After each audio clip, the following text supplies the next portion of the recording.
오늘 이사야서 8장 1절에서 22절 말씀 가지고 앙망하다라고 하는 제목, 앙망하다라고 하는 제목을 가지고 하나님 말씀 증거합니다. 오늘 말씀 보면 큰 서판을 들라 그래요. 하나님께서 이사야에게. 그리고 통용 문자, 그러니까 사람들이 쉽게 읽을 수 있는 그런 문자죠. 통용 문자를 가지고 마헬 살랄 하스바스라고 쓰라 이렇게 얘기를 합니다. 그러니까 사람들이 잘 보이게, 그리고 쉬운 문자로, 그리고 누구든지 보고 이해할 수 있게 이 문장을 쓰라라고 이야기를 하십니다. 우리나라 말로는 그냥 마헬 살랄 하스바스라고 이렇게 번역을 했습니다만, 이것이 이제 히브리어 원전은 뭐냐면 마헬 샬랄 하시바스라고 이해합니다. 조금 다르죠? 예. 아무튼 이렇습니다. 근데 이걸 풀어보자면 이런 말이에요.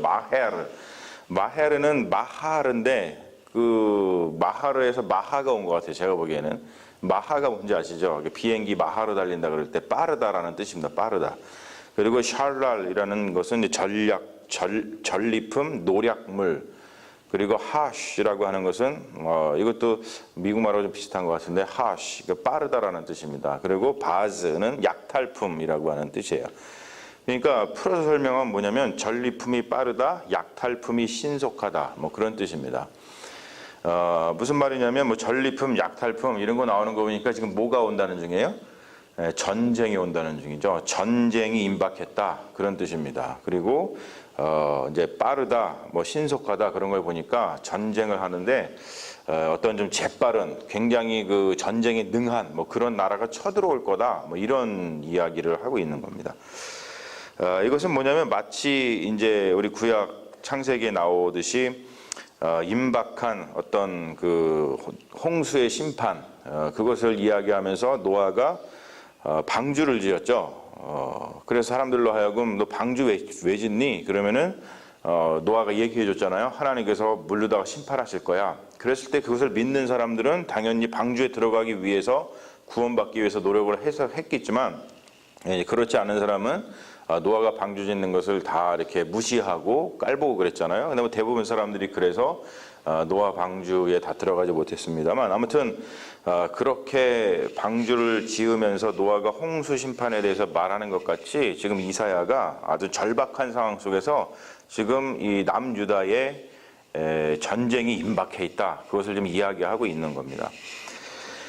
그것이 이 이사야 선지자의 개인의 어떠한 말이 아니고 넘어서 가지고 주님의 말씀이다라는 것을 공증합니다. 오늘 말씀에 공증을 하는데, 하나님께서 그러죠. 제사장 우리야하고 그리고 여베레기야의 아들 스가랴를 세워가지고 공증을 하겠다, 그런 얘기를 합니다. 그러니까 우리야는 아하스 왕 때의 대제사장이고, 그리고 스가랴는 아하스의 장인입니다.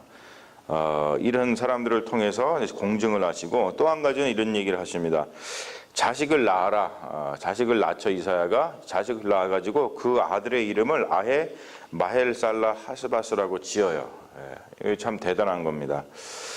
그리고 4절 말씀을 보면 이런 말씀이 있어요. 다메섹의 재물과 사마리아의 노략물이 아스루 왕 앞에 옮겨질 것이라. 이건 뭐냐면은 아람과 북이스라엘이 머지않아서 아스루에 망할 것이다, 뭐 그런 이야기를 지금 하고 있죠. 6절로다가 가보면은 또 이런 말씀이 있어요. 실로아물에 대해서 나옵니다. 실로아물이 뭐냐면은 하나님께서 지금 유다와 함께 하신다고 어떤 상징을 나타내주는 그런 물입니다. 실로아물은 예루살렘에 물을 공급하는 중요한 수로였어요. 그러니까 물이라고 하는 것은 생명과도 같잖아요. 그러니까 하나님께서 그들이 함께 하신다는 그 증거가 뭐냐면 어떤 실로아 물이라는 것을 통해 가지고 이야기를 하고 있는 거예요. 그런데 6절 말씀에 보면 이런 말씀이 나오죠. 백성이 그 실로아 물을 어떻게 했다? 버렸다. 참 답답한 그런 상황이죠. 왜냐하면은 이제 여호수아서 21장에 보면은 여호수아가 이스라엘 백성을 이끌고서 이제 가나안 전쟁을 통해서 그 가나안 땅, 하나님께서 약속하신 그 가나안 땅을 차지하면서 이들과 이제 어떤 언약을 맺을 때, 여호수아서 21장에 보면은 여호수아 앞에서 이스라엘 백성이 맹세를 하죠. 뭐라고 맹세를 하냐면 우리가 하나님을 버리지 않겠다, 이렇게 맹세를 합니다. 그런데 지금 그 맹세를 버리는 거예요. 근데 그것도 그럴 것이, 우리가 잘 알지만 여호수아가 그런 이야기를 했을 때 그 이스라엘 백성이 버리지 않겠다 이런 이야기를 했을 때 뭐라고 했냐면 니네가 만약에 하나님을 버리면 하나님이 너희를 멸망시킬 거다 이런 이야기를 합니다. 그러니까 그 약속을 꼭 지켜라 그런 뜻이겠죠. 그런데 여호수아서 이후에 나오는 말씀이 뭐냐면 사사기입니다. 사사기는 가나안 땅에 들어가서 거기에 이제 정착하면서 살게 되는 이야기인데 사사 시대의 이스라엘, 즉 사사기를 보면은 이스라엘이 어떤 일을 하냐면 계속해서 여호와 하나님을 버리고 다른 신들을 섬깁니다. 그래서 그 대가로다가 이스라엘 백성이 정말로 삶이 피폐해지는 것을 우리가 보잖아요. 그 대가로다가 그것이 이제 어떤 사사기의 이제 기록인데 여기서 이 버리다라고 하는 말, 이스라엘이 실로암을 버렸다, 실로암을 버렸다라고 할 때 버리다라고 하는 이 단어가 마스라고 하는 히브리어를 씁니다. 근데 이 마스라고 하는 말은 미워하다라는 말이 함축되어 있어요. 원래 그냥 버리다, 뭔가 이렇게 throw away, 버리다고 하는 것은 야사브라고 하는 다른 말이 있습니다. 그런데 그것보다도 굉장히 강력한 의미인데 이 마스라고 하는 버리다라는 말, 오늘 쓰는 말은 뭐냐면 멸시하다라고 하는 뜻을 가지고 있어요. 하나님이나 하나님의 법을 그냥 표면적으로다가 무시하는 것이 아니에요. 뭐 그럴 수 있죠. 우리가 살다 보면은 이게 하나님 말씀 그냥 내가 너무 지키기 힘들고 좀 이렇게 죄송합니다 그러고 막 무시하는 경우 있잖아요. 근데 그거는 사실 우리가 마음속으로 그러는 건 아니잖아요. 그냥 그리고 다시 돌아서 죄송합니다 이렇게 하면 하나님도 좀 귀엽게 봐주실 텐데 그게 아니라 표면적으로 무시하는 것을 넘어서서 자꾸 마음속 깊이 멸시하고 하나님을 버려버린 거예요. 여러분 굉장히 심각한 거죠. 사실은 요즘 시대에 많이 보는 거예요. 하나님 모른다 하고 하나님을 막 멸시하고 하나님을 갖다가 멀리하려고 하는 의도적으로 하려고 하는 그런 것들. 예.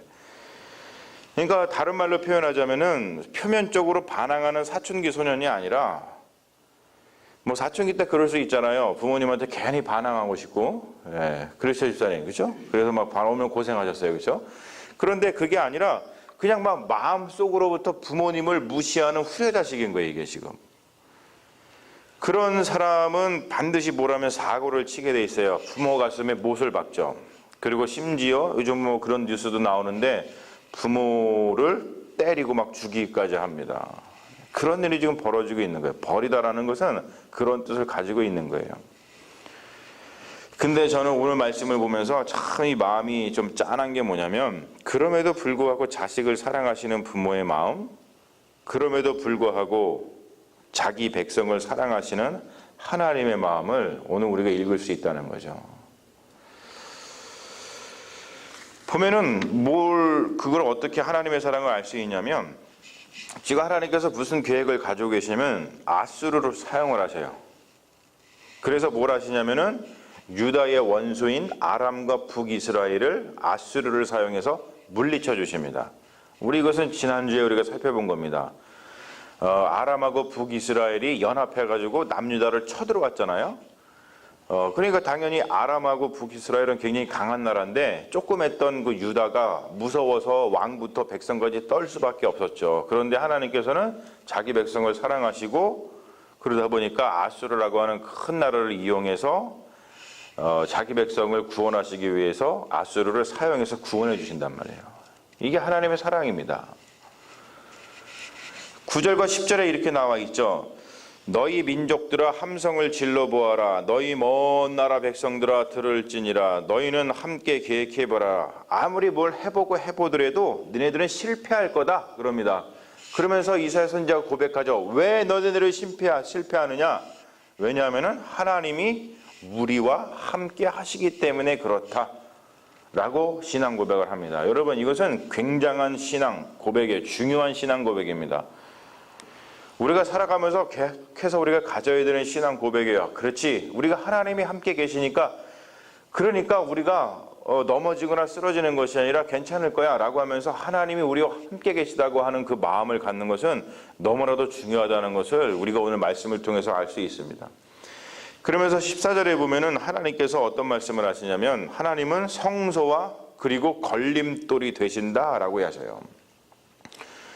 하나님은 성소가 되셔요. 미크다시라고 하는데 하나님은 성소가 되십니다. 누구한테 성소가 되냐면 하나님을 두려워하는 자들에게 성소가 되어 주십니다. 두려워한다는 게 무슨 말씀인지 아시죠? 하나님을 경외하는 거예요.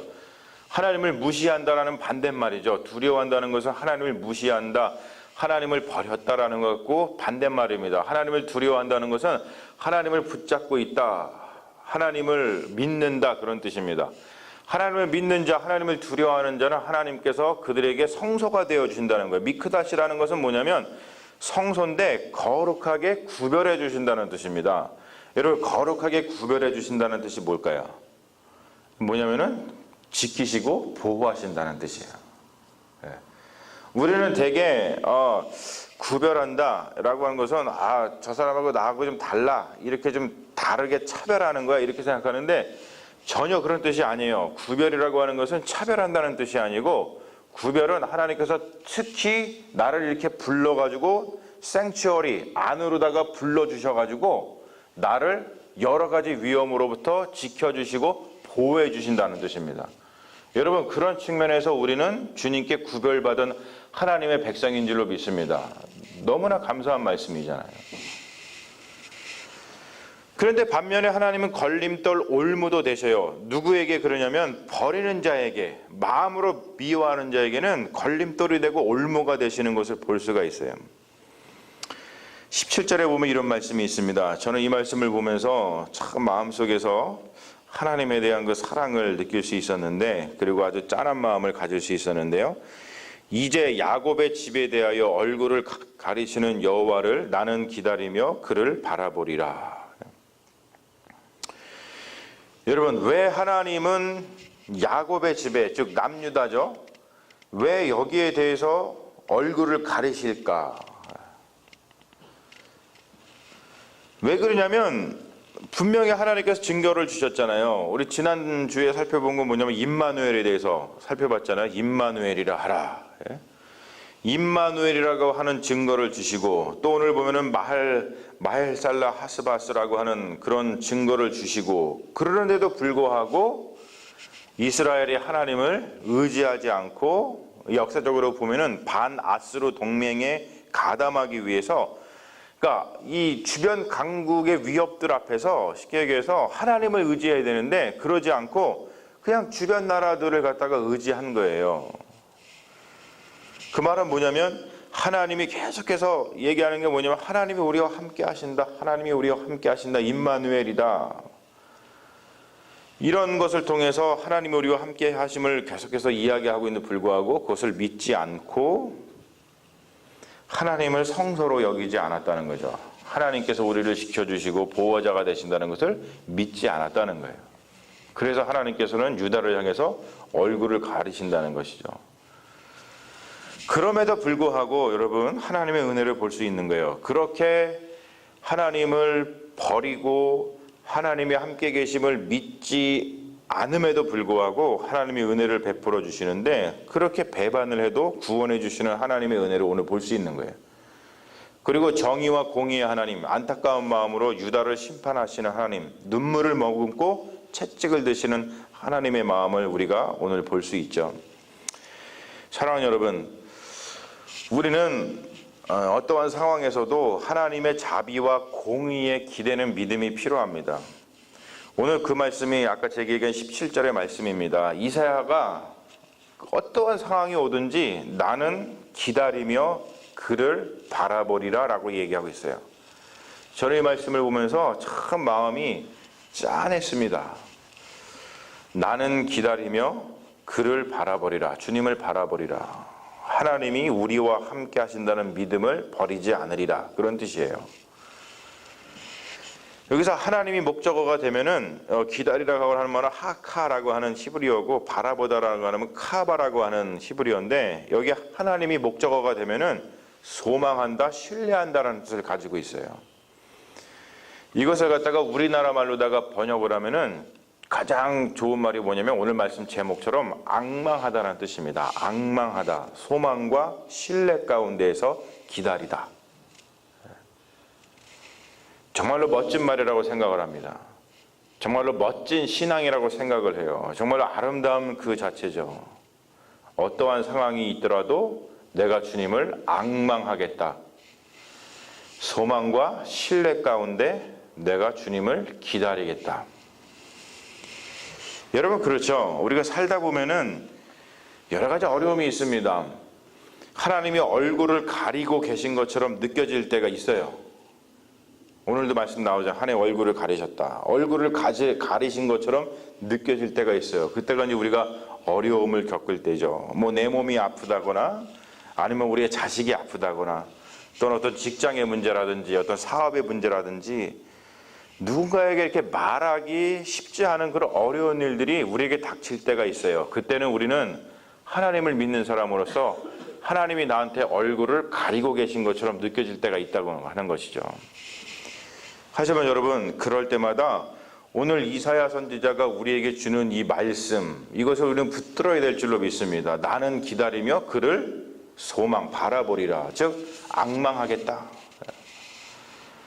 여러분, 그럴 때마다 우리가 하나님의 도우심, 구원하심, 그리고 자비와 은혜를 잠잠히 앙망하는 신앙이 우리의 삶을 평안케 한다는 것을 여러분 반드시 기억하십시오. 여러분, 어떠한 순간이 오든지 하나님이 우리와 함께 하신다는 믿음, 이것이 저는 가장 중요하다고 생각을 합니다. 그래서 오늘 말씀의 제목처럼 앙망하는 신앙.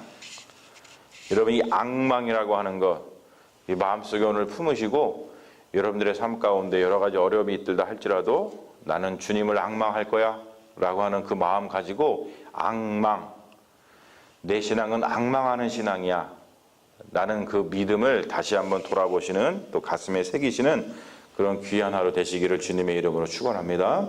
아멘. 우리 잠시 기도하겠습니다. 아버지 하나님, 우리 삶 가운데 참 힘들고 어려운 일이 있지만 때로는 하나님께서 얼굴을 가리고 계신 것처럼 우리가 느껴질 때가 있지만 그럴 때마다 오늘 말씀을 붙들고 승리하게 하여 주시옵소서. 주님께서 우리에게 앙망할 수 있는 신앙, 어떠한 상황에서도 하나님이 우리와 함께 하신다는 것, 소망과 신뢰를 가지고 주님을 기다리는 그 마음을 가지고 살아가게 하여 주시옵소서.